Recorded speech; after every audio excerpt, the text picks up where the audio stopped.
In other words, Hector, if the marketers are to come in, they will pay subsidy. Of course. Of course. Because there is cost of funds. You have to deal with that. It's part of the pricing structure. There is cost of distribution. You have to deal with that. It's part of the pricing structure. That's why I said you can't expect to sell petrol in Lagos for price A and sell it in Kano for price A. There's cost of moving it from Lagos to Kano. And the government continues to bear that cost. Which is the equalization fund. Is what, now, the NNPC, between the NNPC and PEF and other agencies, they deal with that cost. It's internal. So they tell you they're not paying subsidy. Okay. But there's still an element of subsidy. Don't be deceived. All right. Well, Hector, just give me a moment. Give us a moment. We'll have Adewale Sanyaolu of The Sun here. Let me bring this suggestion because Sani Usman signs a tweet, and you all can also tweet in. He says, first, he suggests that we go on with the DSDP, maybe with a 24 to 36-month plan, and then build new refineries with minimum combined capacity of, say, at least 650,000 barrels per day. How do you think this will work?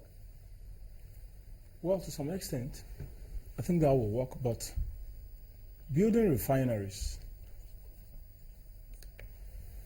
under which policy framework? Is it as it is presently constituted? It looks as if that's what it is, what he's saying, unless I don't get you, Sani Usman. Then, if it's as it is, I don't think no investor will come in as it is presently constituted because the policy framework is not clear. And at the end of the day, it won't be profitable for you to build refineries when the sector is not deregulated. What about the DSDP plan? Well, the DSDP plan, just like I told you, that's a government thing for now. That's a government thing for now. Is it working? It's yet to start. We shall see. It's starting in all of this, I still think that we're just going around in circles. There's just one thing that must be done. 7 days is too long a time for anyone to wait. Can't they bring the business people, the investors back into the fray and get this whole sorted out? If NNPC is saying that they're Superman and they can fix this and they've not been able to fix it because of some kind of lack, as Hector rightly puts it, shouldn't we be talking to those who were bringing in products before to join in bringing this product? How long are we likely to wait? It's going to be a long wait if we are to continue under the present structure as is being presently constituted by NNPC being the sole importer. It's not going to work. It's going to be a revolving circle. Yes. You think they mixed, maybe they mixed it somewhere, they missed it somewhere. They were trying to fix something that we don't know, and this is what they got at the end of the day. I don't want to believe so. I think they just have to take a stand. The political will. I don't know. This does not have to do with sentiment. Labor, people will go on strike, economic will be grounded and all. Is the economy not grounded at the moment? Let them just liberalize the sector once and for all. Let them deregulate. Let the PIB be passed. All right, well, we'll have... get out of this mess. Alex Anago tweets. He says, we're buying at 180 naira per litre here in Taraba State. That's outside Jalingo, the state capital. Well, let's get back to Hector. Well, Hector, could it be that if they say, we'll stop paying subsidy, now you say, look, that's simply because the marketers haven't come in, and because they haven't come in, NNPC is the one importing solely. That's why we have this situation on our hands now. So what do you then say about what the NNPC also speaks about, this price modulation concept? My dear, we do not need to be bamboozled with semantics. You can modulate the price all you want. You can continue to dance naked in the marketplace for all I care. The bottom line is this: the Nigerian economy cannot continue like this. I give you a simple analysis. Fuel is presently scarce.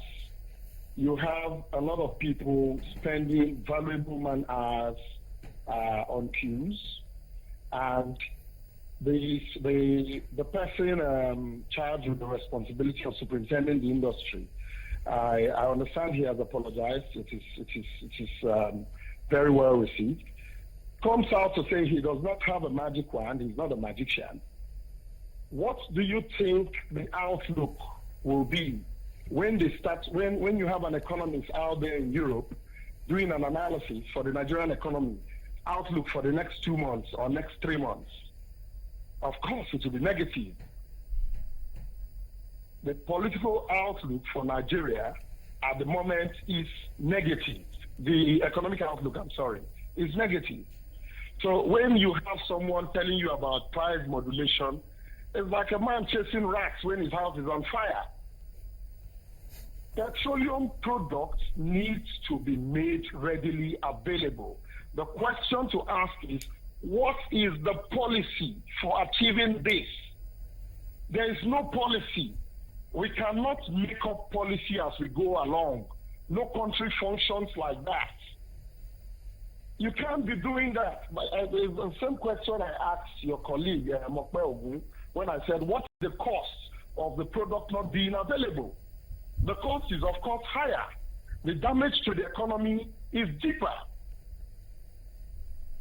So we need an NNPC, we need a ministry to come up to say, this is the policy. We are deregulating. We are taking away the element of subsidy. If you can bring in petroleum products, bring it in. We have the PPPRA on ground. They come up with a price band all the time. And that's the right thing to do. They say, if you've imported this product from Europe, this is what the landed cost should be. This is what costs recovery for cost of fund, cost of distribution, and all of that. This is the band. So you cannot sell what you've brought in from Europe above X. No, but the question or is, above Y. Hector, if you've moved it to Kano, it shouldn't cost above this. Hector, that's the way to go. Can you hear me, Hector? Yes, I can hear you. Okay, great. Because I also posed that question to our guest here in the studio as to whether or not, he thinks that a ban might work. And that might also be tricky, considering where, because I think that was the answer he gave, considering where, depot owners or marketers are going to be sourcing their forex from. If the federal government is trying to conserve its foreign exchange reserves and it's not giving marketers, the forex that they need, and they are sourcing it from a parallel market, can the federal government then come back and say, well, this is the landing cost, or this should be the landing cost of petrol from Europe or from America or from wherever else it is they're sourcing it from? Would that be right? Mope, you need to understand something here, my dear. You cannot make omelets without breaking eggs.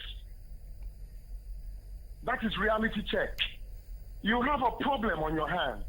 We cannot sit down and debate such details as where the source funds from or this or that. All of that will fall into place. Let me tell you, at the moment you have scarcity, and you will continue to have scarcity. Your duty as a government is to wet these stations. How you wet these stations is entirely up to you. Products must come in. When you now do that, you set the stage for serious-minded private sector entrepreneurs to set up refineries, because you have the raw material, the crude feedstock readily available here. Can we really say that it's really not the business of government to worry about where it is they will source their forex from? My dear, I assure you that it is indeed the business of government to make sure that the economy does not tank, that the economy is up and running. That is the primary business of government. Ensure that things get moving and not stand still. Now, if you continue this debate over where forex is sourced from, or where crude oil is got from, or where people should bring in petroleum products from, we will continue down this road, and your guess is as good as mine whether to leave the economy. Hector, let me ask you this, because we've never had it so bad. Anytime there's scarcity, is either we have one other issue external, But this time, this is the first time we're getting to see that all else seem to be working well, but we're getting in this whole mess.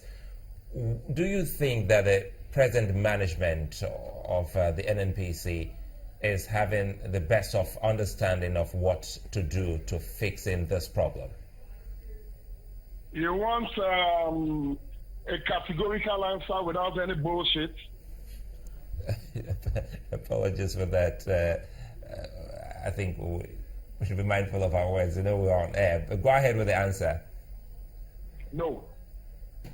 The management of the NNPC is high on talk. The management of the NNPC at the moment is high on grandstanding. And that is not helping. You know, I think what they call this gentleman, Sibaju, captured it in his submission more eloquently than I can possibly capture it. We do not need the talk. We need someone to get down to work. I've had an opportunity to talk one-on-one with Dr. Kachuku, and I asked him a simple question. This was when he came on board. This was last year. I asked him, I said, please, sir, can you tell me these changes you have proposed, the changes you want to implement, are these changes a function of a study you have carried out, or a study you've met on ground, or they're from your head? And he said that the changes he's carrying out are from his head, that he's a change manager. Essentially, he's making up these changes as he goes along. For the NNPC, do you know what the implications of that is? That is simply crazy. It's ludicrous. The NNPC has never been managed like this. Not even under the Zania and Simadeke's leadership, as bad as she was. It can't continue like this.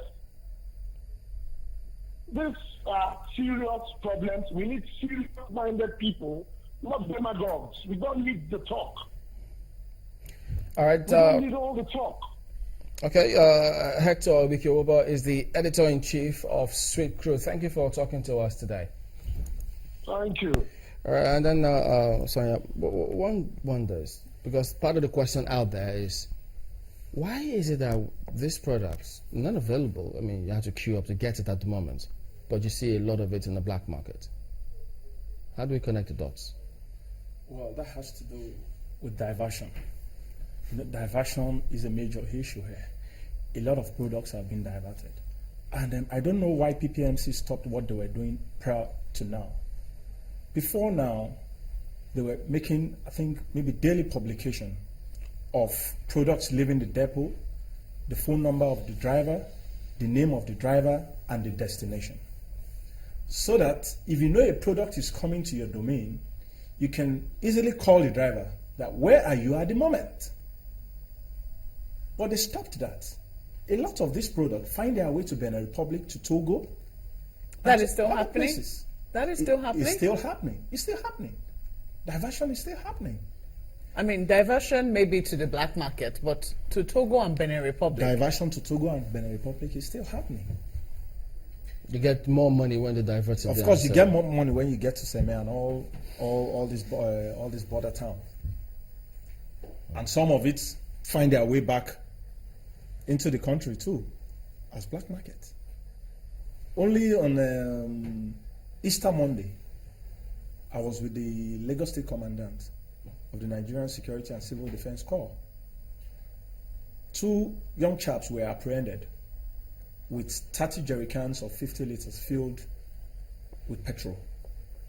They were apprehended at Ikorodu and brought down to their command. How did they get this product? So clearly, the PPMC needs to get back to what they were doing at that They time, need so to people get can back also to, monitor. so that people can also monitor, so that people can ask questions. They can call you. Where are you? They need to know.